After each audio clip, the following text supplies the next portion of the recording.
Good morning everyone, doctor Shefali और आप। सर्दियां आ गई हैं।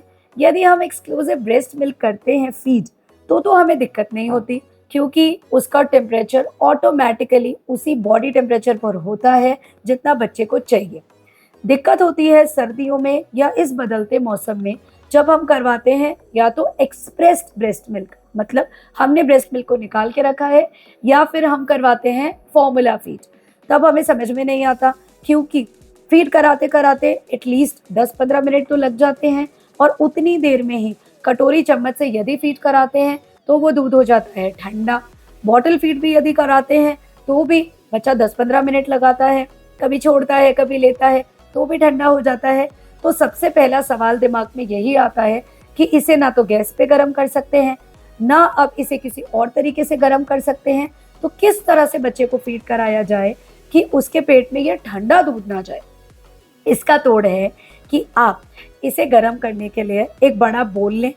जो दूध आपने लिया है, या तो ब्रेस्ट मिल्क एक्सप्रेस्ड है जो आपने फ्रिज में रखा है, या अगर आपके रूम का टेम्परेचर 20-22-25 डिग्री तक है तो आप उसे रूम में भी रख सकते हैं, क्योंकि अब कई जगह पर यह टेम्परेचर मेंटेन होने लग गया है। तो आप उसे 6 घंटे तक अच्छे प्लास्टिक की बॉटल में, जो भी फीडिंग बॉटल्स आती हैं, या स्टील के कंटेनर में भी रख सकते हैं।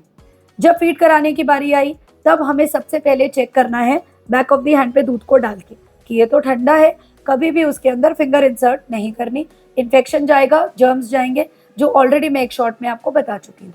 आपने पीछे टच किया, उसे हमें लगा कि ये ठंडा है, तो हमको वो जो कंटेनर है, हमें स्टील के अंदर या फीडिंग बॉटल के अंदर जो दूध है उसको उससे बड़े कंटेनर में, एक बड़ा बोल ले लीजिए या फिर जो पतीला आता है वो ले लीजिए। उसके अंदर आपको गुनगुना पानी, हल्का गुनगुने से तेज गर्म पानी डालना है। फिर आपको वो जो कंटेनर जिसमें ऑलरेडी दूध है उसको उस पानी में हिलाना है।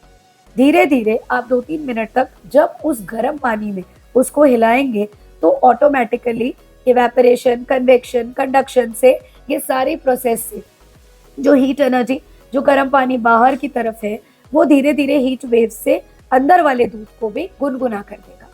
बहुत ज़्यादा तेज़ गर्म पानी नहीं लेना। ये गलती मैंने भी की थी, क्योंकि मेरी डिलीवरी हुई थी जनवरी में, तो भयंकर ठंड थी। थर्मस में हमने गर्म पानी रखा था और हमें भी लगा कि एक्सप्रेस्ड ब्रेस्ट मिल्क देने से पहले कि ठंडा हो गया, और हमने उस तेज़ गर्म पानी को बोल में डाला। फिर हमने उसको घुमाया। घुमाने के बाद में जैसे ही लकीली मैंने टच किया, it was boiling, it was very hot. तो इसीलिए हमेशा पानी बहुत ज़्यादा गर्म नहीं रखें। आप थर्मस में भी एडिक्वेट गर्म पानी, ठीक ठीक गर्म पानी रख सकते हैं, ताकि आप ज़रूरत पड़ने पर तुरंत उसे बोल में डाल सकें। फिर आपको जब वो आप 2-3 मिनट हिला लें, कभी भी डायरेक्टली बच्चे को नहीं पिलाना। हमेशा रूल बना लें कि अपने हाथ पे उसको वापस से देखें कि वो गुनगुना हुआ कि नहीं, क्योंकि कई बार वो तेज़ गर्म हो जाता है। अगर तेज़ गर्म बच्चे ने पी लिया तो मुंह में छाले हो जाएंगे, अल्सर्स हो जाएंगे, बहुत दिक्कत हो जाएगी। तो हमेशा अपनी हैबिट बनाएं, जब भी बच्चे को इस मौसम में ठंडा दूध, गर्म दूध अगर आपको लग रहा है तो हमेशा चेक करें। इसके अलावा आप 6 घंटे तक उसको फ्रिज में भी रख सकते हैं, बाहर भी रख सकते हैं। कभी भी आपको दूध को बॉयल नहीं करना। अगर आप फॉर्मूला फीड भी कराते हैं तो भी जो हम पानी है उसको बहुत ज़्यादा इलेक्ट्रिक केटल में अगर करते हैं तो बहुत ज़्यादा गर्म हो जाता है। फिर हम उसे हिलाते रहते हैं ठंडा करने के लिए। तो बेस्ट टिप है कि आप ऑलरेडी उसको नॉर्मल गर्म करके एक फ्लास्क में भर के रख लीजिए, ताकि जब भी बच्चा रोएगा आपको हैसल नहीं होगी। आप जल्दबाजी में इलेक्ट्रिक केटल में उसको ओवर हीट या ओवर गर्म नहीं करेंगे। नहीं तो ये पर्सनल एक्सपीरियंस है, मैंने पेशेंट्स को भी देखा है कि वो जल्दबाजी में बच्चा रोता है, इलेक्ट्रिक केटल में गर्म करते हैं, भयंकर वो बॉयल हो जाता है। फिर जब हम उसमें दूध बनाते हैं तो लम्प्स भी पड़ जाते हैं। जल्दबाजी में हम उसको हिलाते हैं ठंडा करने के लिए, तो या तो वो ज़्यादा ठंडा हो जाता है या वो गर्म का गर्म ही गलती से हम पिला देते हैं। तो आपको सतर्कता से पहले ही एक फ्लास्क में जो आपको दूध बनाना है, गुनगुना पानी भर के रखना है, एक फ्लास्क में उससे ज़्यादा गर्म पानी, ताकि आप सर्दियों के मौसम में अपना जो ग्लास है या फीडिंग बॉटल है वो घुमा करके दूध को गर्म कर सकें। तो ये 2 फ्लास्क हमेशा अपने पास रखिए, ताकि आपको ठंडे दूध की दिक्कत बिल्कुल नहीं हो, बच्चे को भी कॉफ नहीं हो, बच्चे का ठंडा दूध पेट में नहीं जाए, उसको गैस्ट्राइटिस की प्रॉब्लम नहीं हो।